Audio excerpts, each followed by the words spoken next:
Dize-me como sabes sofrer, e eu te direi quem és. Cada um sofre conforme o nível em que se acha. Um maldizendo, outro espiando, e outro bendizendo e criando. Das 3 cruzes iguais do Calvário, partiram 3 brados diferentes. Somente justiça e amor é a reação dos grandes. Está em vós o saber destilar do labor da vida a maior ascensão do espírito, utilizando a dor em lugar de combatê-la, transferindo sempre para mais alto o centro de vossa vida. A santidade não está morta nem vencida, mas apenas iniciada, e deve subsistir no mundo moderno. Santidade nova, culta, consciente, científica, ressurgindo das velhas formas no coração da vossa vida turbilhonante. Que nela volte a lutar pelo bem e com a vossa psicologia objetiva enfrente heroicamente o embate da vossa rebelde alma nova. Se a palavra de ordem hoje é força, seja esta a superior força do espírito, seja uma beleza espiritual que ouse mostrar-se e no mundo viva como um desafio, para que esse mundo, se não compreende, se despedace e, se despedaçando, aprenda. Neste amplíssimo sentido, o santo passa em missão e só é grande por inclinar-se a educar e levantar no sentido destas vitórias sobre a dor. Demasiado lento é o caminho das massas inconscientes do plano baixo. Amor, impulso fundamental da vida, força de coesão que rege o universo, divina potência de eterna reconstrução. O amor, como a dor, tem uma função fundamental de conservação, de coesão e renovação, e faz parte integrante do funcionamento orgânico do universo. Falo de um misticismo ativo, que renuncia para criar, e não por certo, desse vão misticismo moderno, nevrótico e sensualizado, enervante e doentio, do qual, no meio de uma artificiosa complicação de aprimoramentos, só restam no espírito o ócio e a desolação. Seja a vossa meta aquele super-amor alcançado pelos grandes, que o humano se eleve para o divino por sucessivas destilações, que, demolindo embaixo, reconstroem cada vez mais no alto. Que finura e profundidade de gozos possuirá o homem futuro, que, por certo, olhará com aversão para as brutais festas dos sentidos, como hoje as concebeis. O super-homem não segue as trilhas batidas, sabe estabelecer relações entre fatos e ideais que os outros não veem. O aplauso das multidões é prolongado e pronto, na razão inversa do valor. É da lei, aliás, que o caminho do gênio seja o de isolamento e de martírio, e por isso nenhuma recompensa humana existe para quem executa os mais importantes trabalhos da vida.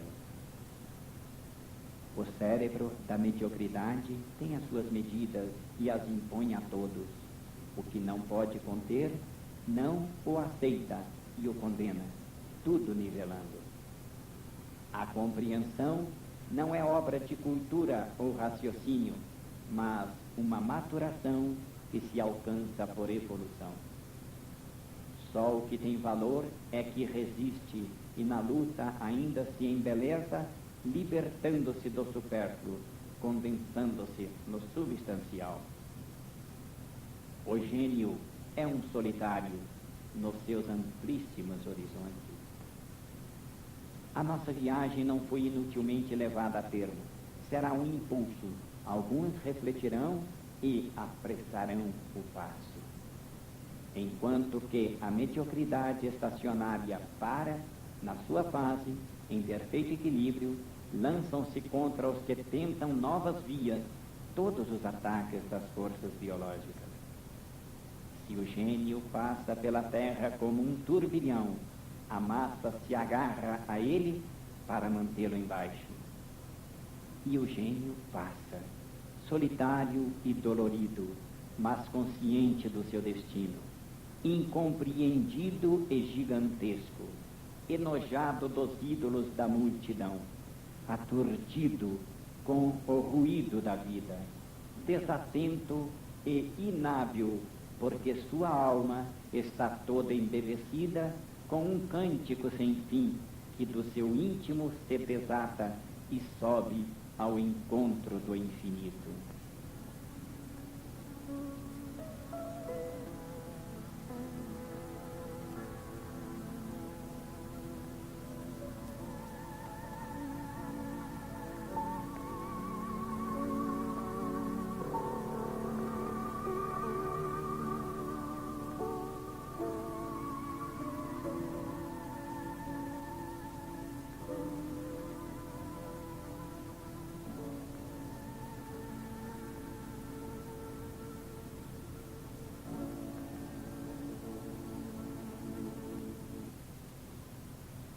Aprendei a compreender a vida como uma imigração espiritual do além. Se a dor pode ser redenção, nem por isso devem ser semeadas as suas causas.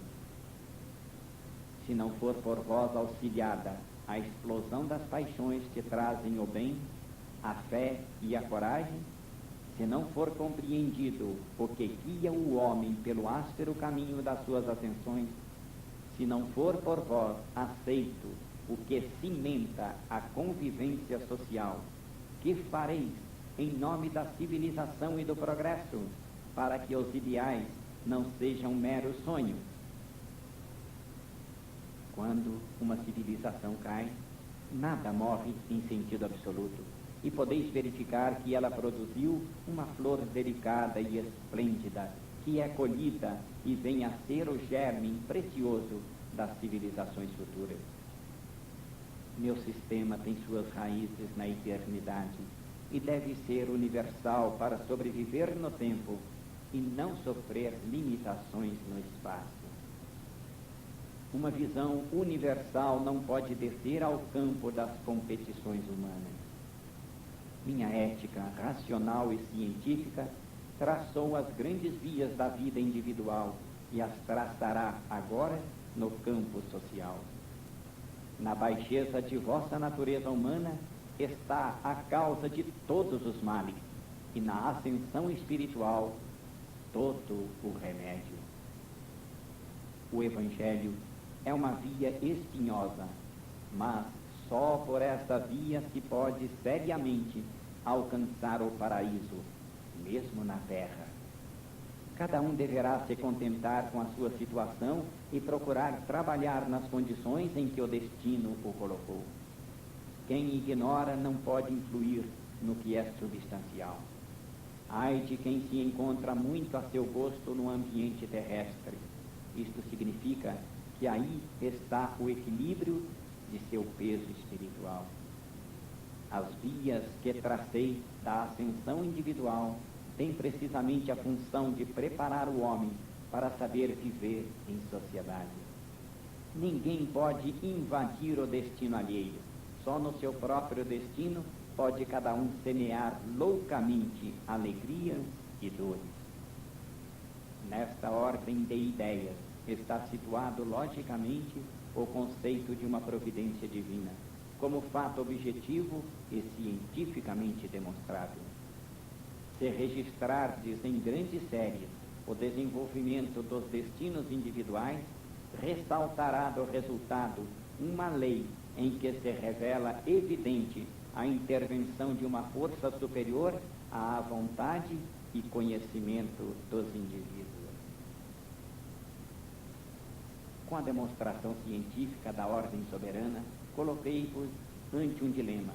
ou negardes, aceitando a inconsciência, criando ao redor de vós um mundo caótico, onde vos achareis a sós com as vossas forças, contra todos os fenômenos ridiculamente revoltados e tristemente perdidos num oceano de trevas, ou compreenderdes e caminhardes enquadrados no grande movimento como soldados de um exército em marcha.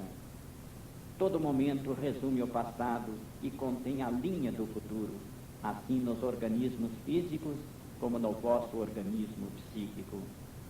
O equilíbrio que vos sustentou até aqui no presente, ao longo da viagem da eternidade, vos sustém e guia agora para o futuro, sabendo e querendo, antes que vós, a revelia de vossa vontade e consciência.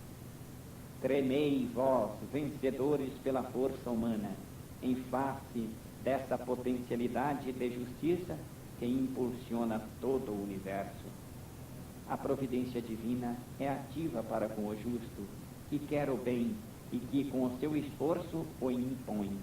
Com ela, o desprovido das forças humanas, sem amparo e sem meios, encerrará nas mãos as forças mais elevadas da vida. Como sempre, em todo campo, minhas concepções não são estáticas. Nenhum conceito se apresenta definido na sua imobilidade, mas como uma trajetória, um transformismo, uma evolução. Não elaboro sobre os vossos rígidos conceitos comuns, mas trabalho com os conceitos fluentes de uma filosofia progressiva, e isso mesmo no campo do direito. Não observo os fenômenos do exterior, mas me coloco por simpatia no âmago de seu transformismo para o futuro. Culpa é todo retrocesso voluntário que a lei corrige, reconstituindo o equilíbrio por meio da reação da dor. Virtude é tudo o que acelera o adiantamento e é por isso premiada.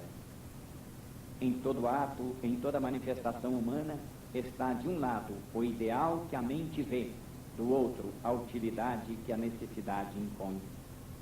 As formas mudam e a letra se prepara para morrer. O regulamento jurídico das futuras sociedades humanas estará baseado em princípios científicos dados pelas grandes leis cósmicas no seio daquela ordem suprema harmonizar-se-á com uma ordem menor. Quanto mais evoluído o homem, tanto mais fortemente sente a lei que lhe impõe olhar para trás e oferecer-se para acelerar a marcha dos menos adiantados, a fim de que a evolução prossiga compacta. O homem primitivo não vê mais do que o seu pequenino eu e se fecha no momento que passa. Não se sente viver nos tempos e na humanidade. Na sua miopia psíquica, isola-se dentro do próprio pequeno bem, do grande bem coletivo. É um ser absolutamente inepto para a vida num regime de colaboração em que a consciência mais evoluída tem necessidade de se multiplicar. Um princípio de coordenação política mundial se imporá como uma grande poupança de energias que serão encaminhadas para uma utilidade mais elevada que não a luta recíproca entre povos. Saibamos dar lugar aos direitos alheios, para que seja dado lugar aos nossos, num estado de consciência coletiva superior. Hoje, a humanidade vive uma fase de transição em que se compreende a utilidade da paz, mas não se sabe vencer a necessidade da guerra. Se a guerra existe no mundo, é porque corresponde ao instinto da maioria. Para abandonar o que é velho, é preciso antes ter criado o novo. A paz universal se estabelecerá, mas deveis imaginar de que imenso edifício ela representa a construção. Não se pode subir a escada das ascensões, senão degrau por degrau, solidificando antes as bases. faça-se um trabalho de aproximação áspero, tenaz, prático. Os povos vivem fora da lei e fora da ética. O trabalho das gerações futuras será o de criá-las. Outras lutas, não de armas nem de povos, serão as lutas de amanhã, lutas de ideias, guerra santa do trabalho, virilidade no dever, no labor das construções de consciência. Os grandes trabalhos consistirão na direção das leis da vida e das ascensões humanas. Lançai o olhar para mais longe, mergulhai-o na essência da vida, penetrai mais no âmago da ciência, avançai e o Evangelho surgirá por si mesmo. No Evangelho se movem as forças do infinito. A justiça é automática, perfeita, substancial. A coordenação social é completa. O homem se movimenta em paz, em harmonia com o universo. Aí não é mais necessário ser forte, basta ser justo. No Evangelho, o caminho da virtude está todo percorrido. A sua lógica sublime conduz a uma seleção de super-homens, enquanto que a lógica da vossa luta cotidiana conduz a uma seleção de super-prepotentes. Os princípios do Evangelho organizam o mundo e criam as civilizações. Os princípios que viveis tudo desagregam e desperdiçam em atritos inúteis. Onde passa o Evangelho e o seu amor, nasce uma flor. Onde passais vós, toda a flor morre e um espinho surge. O Evangelho é lei de paraíso transportada para o inferno terrestre. Só os anjos em exílio sabem viver aí embaixo a lei divina ditada pelo Cristo sobre a cruz. Quantas dores vos seria fácil remover se cada um amasse ao seu próximo como a si mesmo. Tudo é movido pela necessidade própria e não pela consciência das necessidades recíprocas. No vosso mundo atual, a riqueza raramente segue as vias do bem. Numa sociedade mais adiantada, a fase ética e utilitária é cooperação. O que no vosso mundo brilha raramente coincide com os valores intrínsecos. A vossa oferta mais não é do que um pedido de dinheiro disfarçado pelo máximo possível de mentira. O mundo econômico não é um organismo de justiça, mas um caos de desapiedadas competições. A psicologia hedonística faz com que o dinheiro corra para onde não tem serventia e o afasta de onde poderia suavizar uma dor, proteger uma vida. No vosso mundo não há acordo entre capital e trabalho. Esses dois extremos do campo econômico deveriam dar-se as mãos. As diferenças existem para que eles se compreendam e se compensem na reunião, para que se completem nos seus pontos fracos e se combinem organicamente. O nivelamento poderá formar uma grey, nunca uma sociedade. Compreendei a essência da vida e vereis uma realidade mais profunda onde tudo é sempre justo. É contra os cumes que investem as tempestades.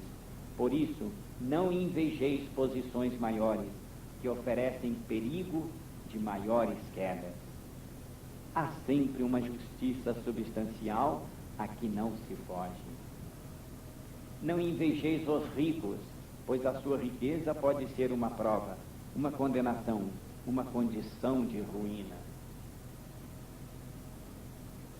Notai que, por uma lei psicológica, aquilo que foi obtido sem esforço está por isso mesmo destinado à dispersão. É coisa a que não se dá a preço, não se defende como ao que custou trabalho. O que é mal ganho não traz vantagem, mas dano. Há dinheiro que não pode proporcionar satisfação, Possuí-lo não constitui um ganho, mas uma perda. Não é riqueza, mas pobreza, pois que se impregnou substancialmente de qualidades negativas e é uma força de destruição. O mal é negação e nega antes de tudo a si mesmo, até a completa autoeliminação. Temei, vós a quem a injustiça de um momento há favorecido, porque chorareis um dia, esmagados pelas consequências das vossas ações, que nenhum tempo poderá destruir e que vos acompanharão por toda parte. Ainda que não o percebais, o imponderável vos alcançará para ferir-vos. O dinheiro mal ganho é uma flecha envenenada que se introduzirá em vossas carnes. Nenhuma coisa custa tão caro quanto o sugar o sangue humano, e o mundo está cheio do dinheiro de Judas, embebido em traições. Que é que pretendeis obter no mundo econômico, se em suas bases há um princípio de destruição? É necessário transformar o problema econômico em problema ético.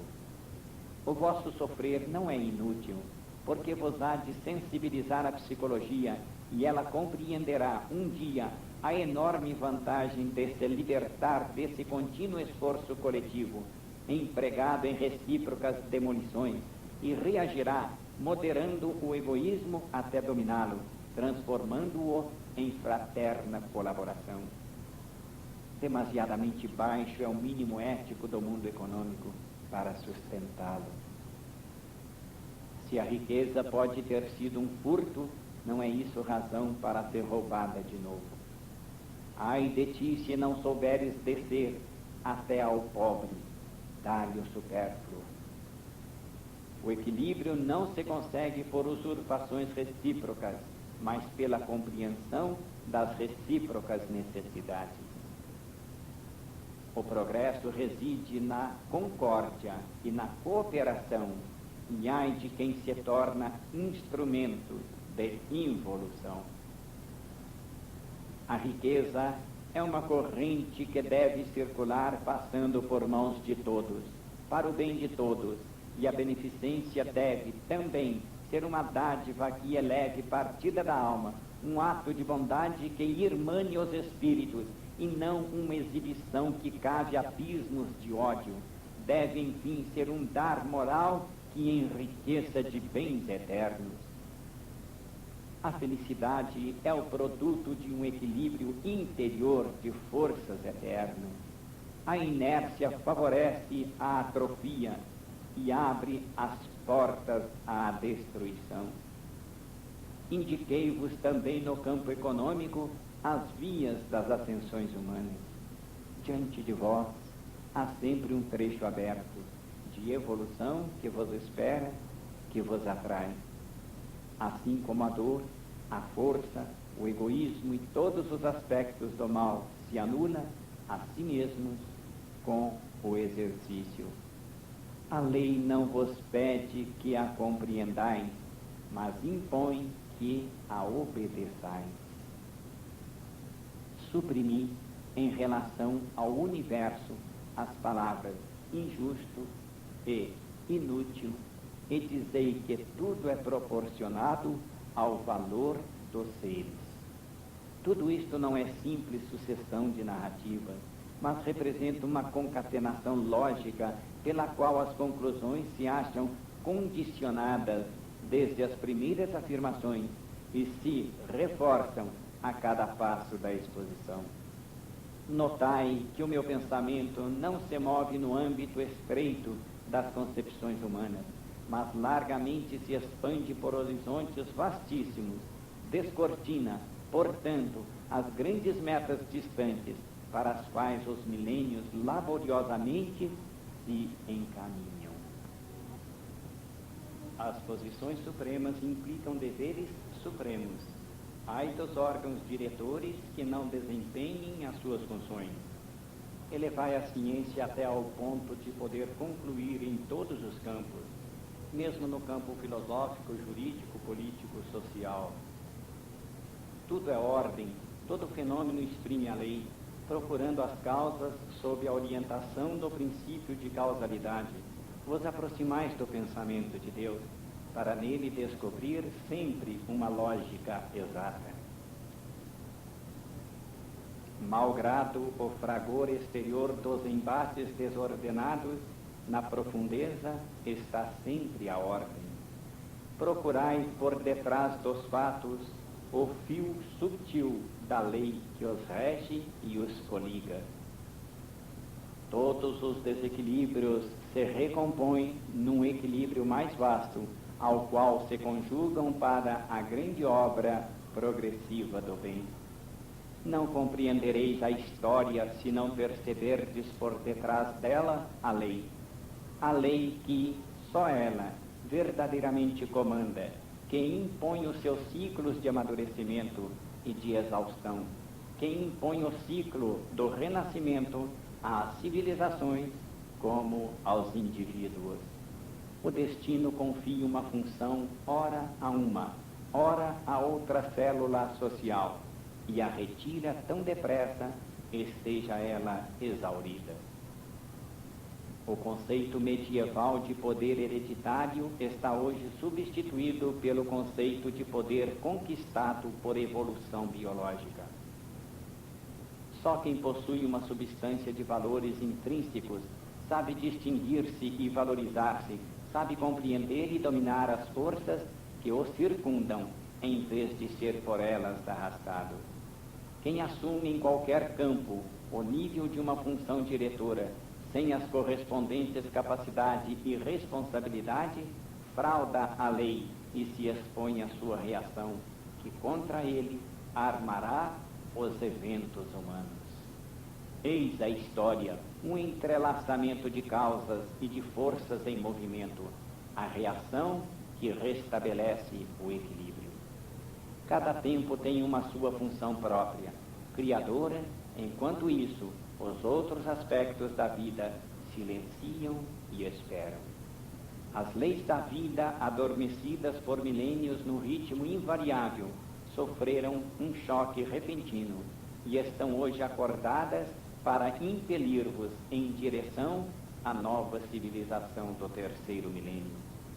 Não entendo por intelectualidade esse confuso amontoado mental que é a cultura moderna, fato exterior que nenhuma virtude traz à personalidade, mas sim um amadurecimento de raça, construtor de instintos mais elevados que fazem do homem um ser designado por seleção para a função social de comando. Já não é mais concebível o indivíduo isolado, ainda que santo, em mística fuga ao consórcio humano, mas o indivíduo fundido nesse consórcio em fecunda colaboração. A família é o instituto basilar da sociedade humana. A pedra de toque de uma religião, filosofia ou sistema político está na quantidade de luz que tenham sabido infundir na alma humana, está na proporção em que tenham conseguido tornar melhor o homem.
o sonho de demolir o capital para realizar o advento de um proletariado supremamente inapto em sua inconsciência para qualquer função diretora, significa secar as fontes da riqueza de todos,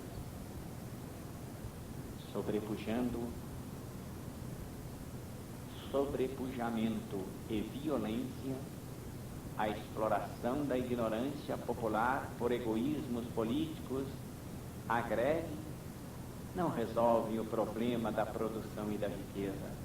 Tudo isso é filosofia econômica de decadência, mecanismo de destruição.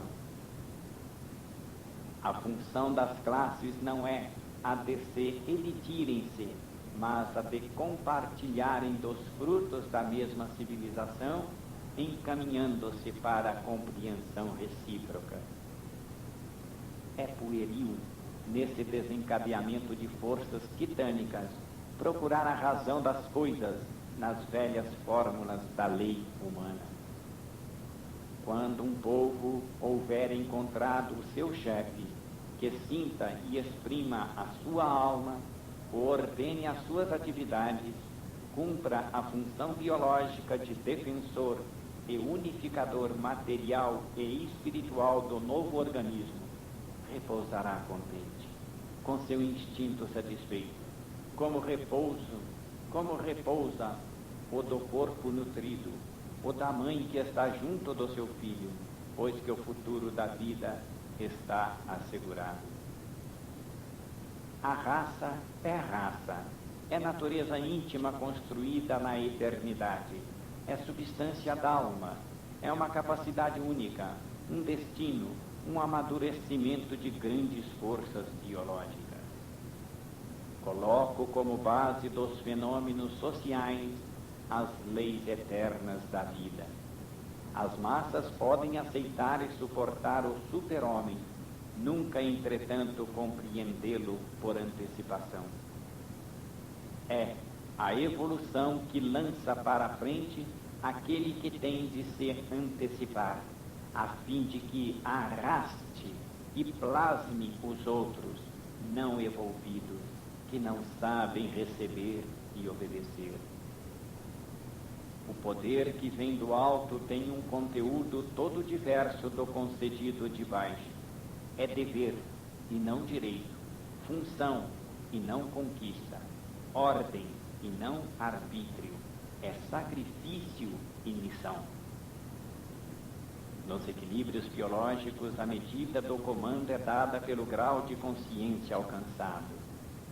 Os povos têm necessidade mais de mestres do que de liberdade, mais de guia do que de comando, enquanto não se acharem maduros.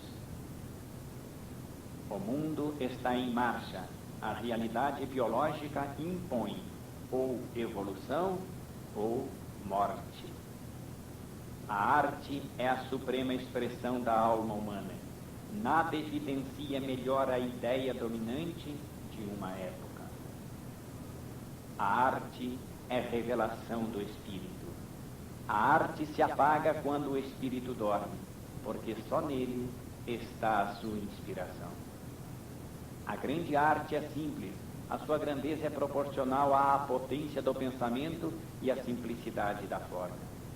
As complicações ornamentais exprimem vacuidade, a riqueza nos detalhes enfraquece a ideia central. Belo é tudo o que corresponde à sua finalidade.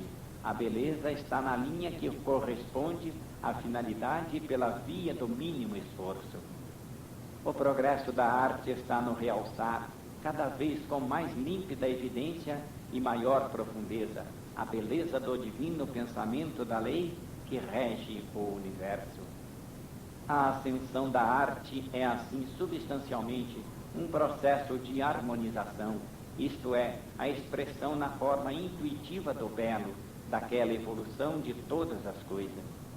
O belo é universal e pode expressar tanto uma beleza lógica como uma beleza mecânica, uma estética grega de formas como uma muito mais alta estética moral cristã de obras.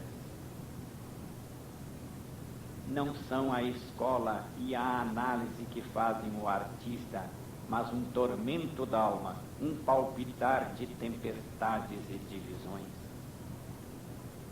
A arte que permanece na terra não é verdadeira arte. Ela deve se elevar ao céu, deve ser instrumento de ascensão espiritual. Tendes que atingir as fontes da verdade, cujas portas vos escancarei. A arte deve se iluminar com a luz do Espírito, e eu a fiz reviver entre vós.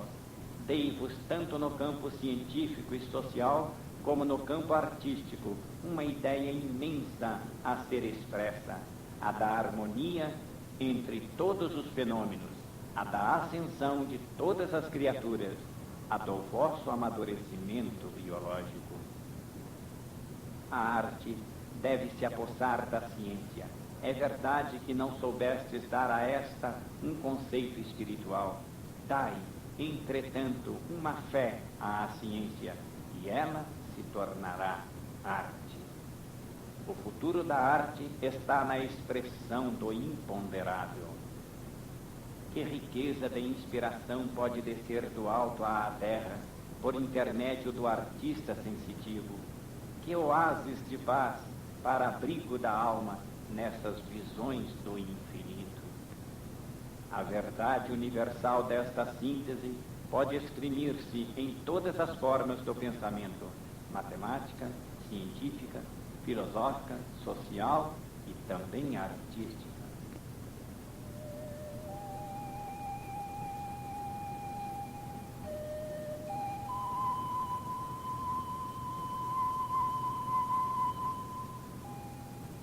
Despedida.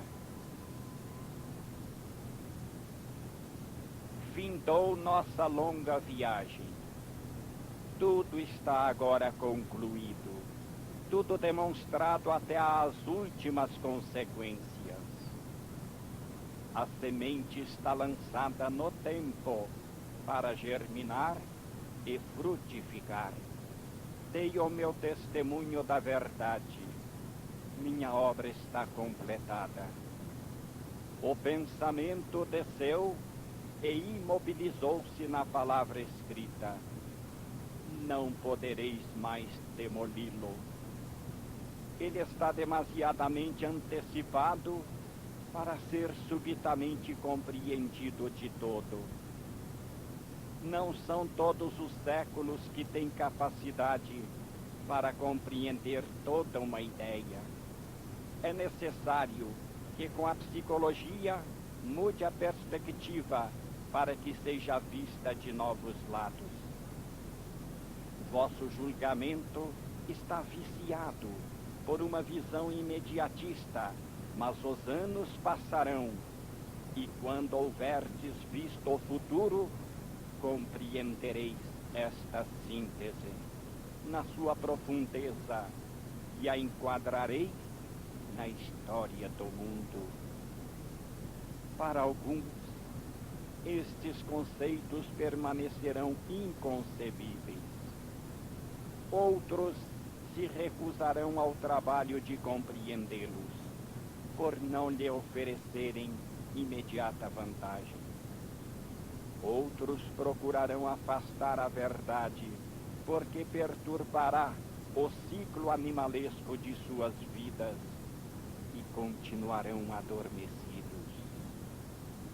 A estes falará a dor. O círculo se estreita e amanhã será tarde demais. A convicção não é tanto filha de um cálculo lógico e racional, quanto um estado de amadurecimento interior que não se alcança senão através das provações, lutando e sofrendo. Será vão, portanto, pregar esta síntese para mostrar erudição, se não for sentida como orientação, se não for assimilada como vida. Verdade é que a alma coletiva dos povos sente mais pela intuição do que pela razão, a filosofia, o sistema político, a forma social que mais convenha para a consecução dos fins da própria evolução, e repudia tudo o que não corresponda ao trabalho que o momento histórico impõe. Mas assim como é inútil criar sistemas lógicos e esperar a sua compreensão quando eles transcendem o momento histórico, também é visão fecunda que se antecipa à realização. Esta minha concepção, que é síntese não só do compreensível, mas também das aspirações que irrompem da alma humana.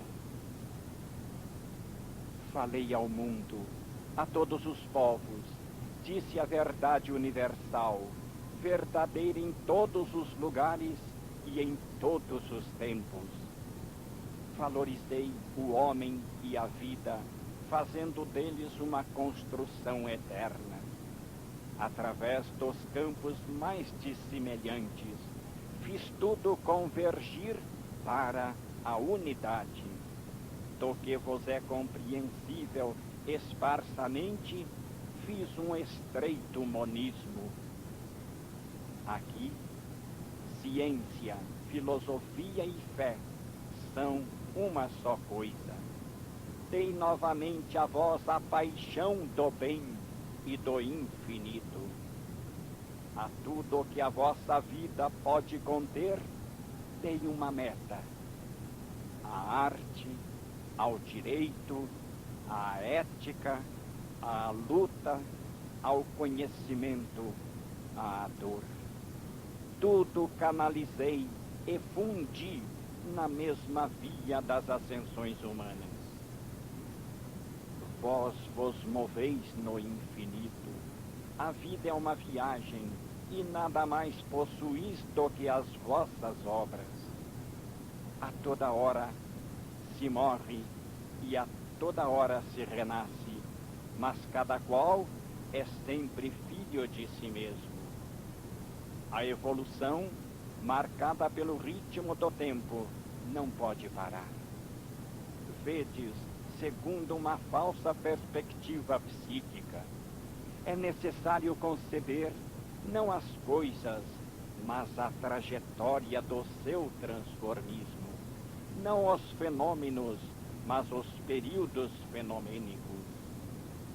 Deveis situar-vos, móveis, na fluidicidade do movimento, realizar-vos neste mundo de coisas fugidias, quais seres indestrutíveis, num tempo que não pode comportar senão a continuação.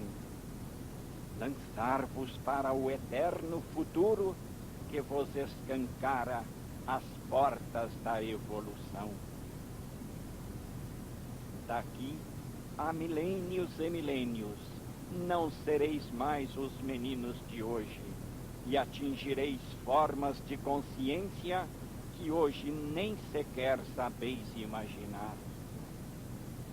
Mostrei-vos o destino e o tormento dos grandes que vos precedem no caminho. Eles vos dizem o que será o homem de amanhã. Não podeis parar. Vimos o funcionamento orgânico da grande máquina do universo, nos seus aspectos, nas fases de sua manifestação. É um movimento imenso e tereis de funcionar como partes do grande organismo. Uma grande atração o rege todo. Amor. Ele canta na arquitetura das linhas, na sinfonia das forças, na correspondência dos conceitos, sempre presente. Chama-se atração e coesão no nível matéria, impulso e transmissão no nível energia, impulso de vida e de ascensão no nível espírito. É a harmonia na ordem cinética em que está o nosso respiro, e o divino respiro do universo. Ousamos desvendar o mistério e olhar sem véus a lei, que é o pensamento de Deus. Em todos os campos, vimos os momentos daquele conceito que tudo rege. Não temam os bons conhecer a verdade. O quadro está concluído. A visão está completada. Dei-vos da divindade um conceito muito menos antropomórfico, muito mais transparente da sua íntima essência, muito mais purificado das reduções operadas pela representação humana, um conceito mais luminoso, adaptado à vossa mais amadurecida alma moderna. O mistério pôde, assim, emergir dos véus do símbolo, em termos de ciência e de razão. Caminhamos do mineral ao gênio, para contemplar o triunfo do homem. Choramos e anelamos com ele, na laboriosa luta do bem contra o mal, no caminho da sua ascensão. Ouvimos uma grandiosa sinfonia, em que tudo canta, da matéria ao espírito, o hino da vida. Oramos em sintonia com todas as criaturas irmãs. A concepção se move no infinito. Não vos assinalei outros limites, senão os impostos pelo vosso concebível.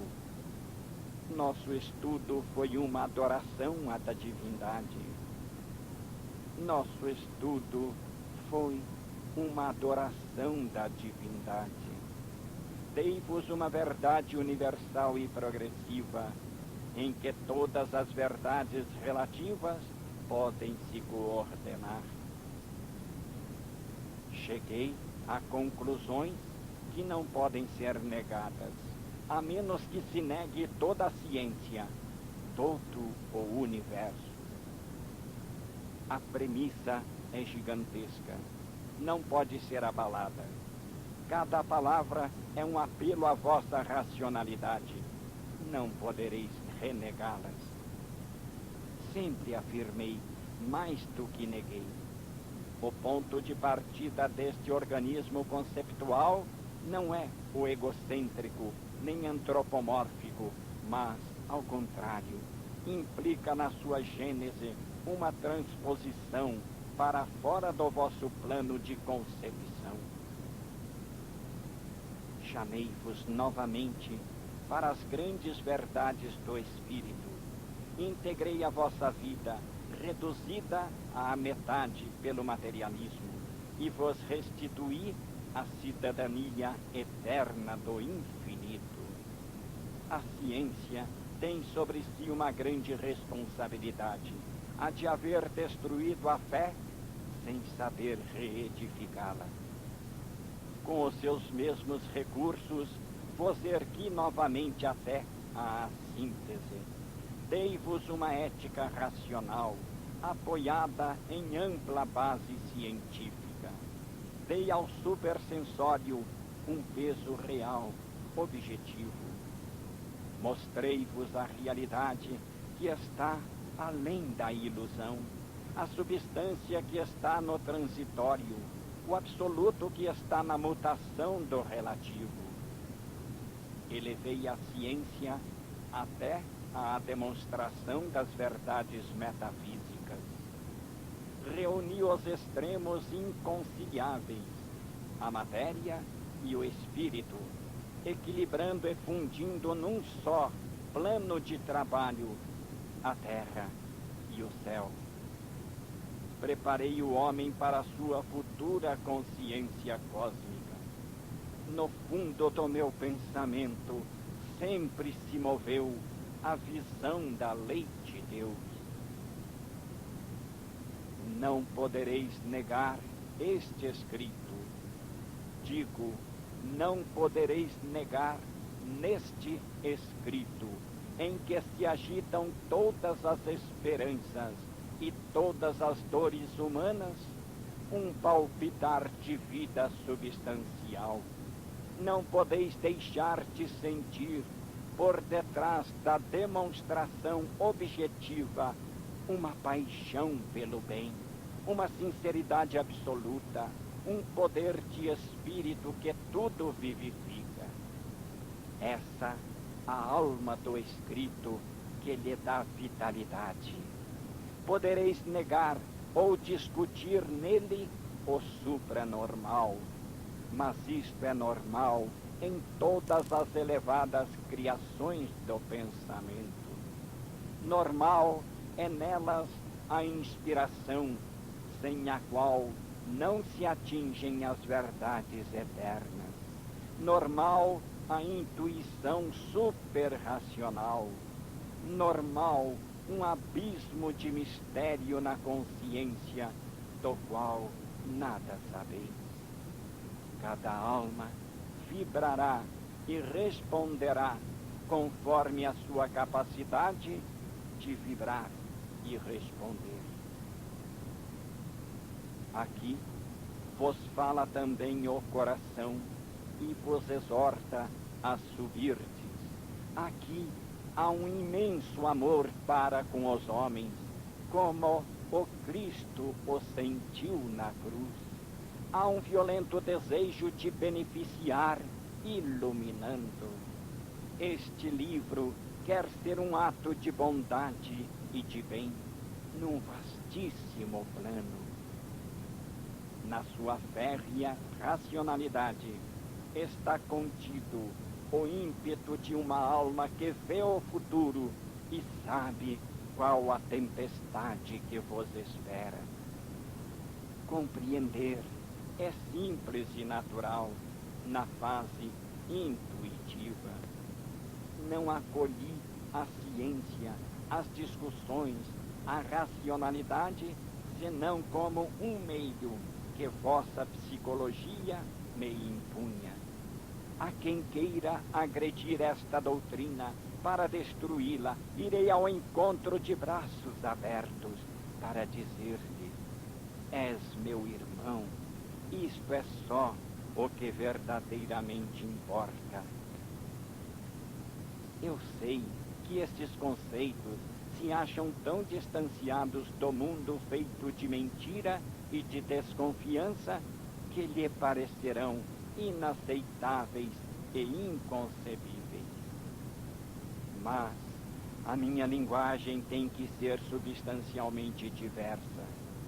Este é um desesperado apelo de sabedoria ao mundo. No coração dos homens e dos sistemas dominam o egoísmo e a violência, não o bem, mas o mal. A grande velocidade, a civilização moderna lança a semente e se entrega à fabricação intensiva da sua futura dor. Será a dor de todos. Poderá vir a ser uma maré arrasadora que destrua a civilização. Os meios estão prontos para que um incêndio possa ser hoje mundial. Falei aos povos e aos chefes, aos religiosos e aos civis, em público e em particular. Depois da conciliação política entre o Estado e a Igreja na Itália, urge hoje se realize esta maior conciliação espiritual entre a ciência e a fé no mundo. Se um princípio coordenador não organizar a sociedade humana, ela se desagregará no embate dos egoísmos. Falei num momento crítico, em uma curva da história, no albor de uma civilização nova. Podereis não escutar, nem compreender, mas não podereis mudar a lei. Se a civilização se assenta hoje em bases imensamente mais amplas do que nos tempos da civilização romana, e não é mais um simples foco num mundo desconhecido, Existem, entretanto, enormes desníveis de civilização, de cultura e de riqueza, e a lei conduz ao nivelamento e à compreensão. Enquanto existir um só bárbaro que seja na terra, ele tentará rebaixar a civilização ao seu próprio nível, invadir e destruir para dominar. As raças inferiores bem cedo desfarão a impressão que têm da superioridade técnica e europeia e delas se apostarão para saltar ao pescoço do velho patrão. As crenças todas, digo, o que é divino permanecerá, o que é humano cairá. Toda afirmação temporal é uma perda espiritual. Toda vitória na terra é uma derrota no céu. Evitai os absolutismos e preferi as vias da bondade. A imposição não é aplicável ao pensamento. A força não o alcança e provoca o afastamento. Dai o exemplo de desprendimento das coisas da terra. As vossas verdades relativas não são mais do que pontos de vista diversos e progressivos do mesmo princípio único. O porvir não está na conclusão recíproca, mas na coordenação das vossas aproximações da verdade. Não discutais. A convicção não se impõe com a ameaça, mas se difunde com o exemplo e o amor.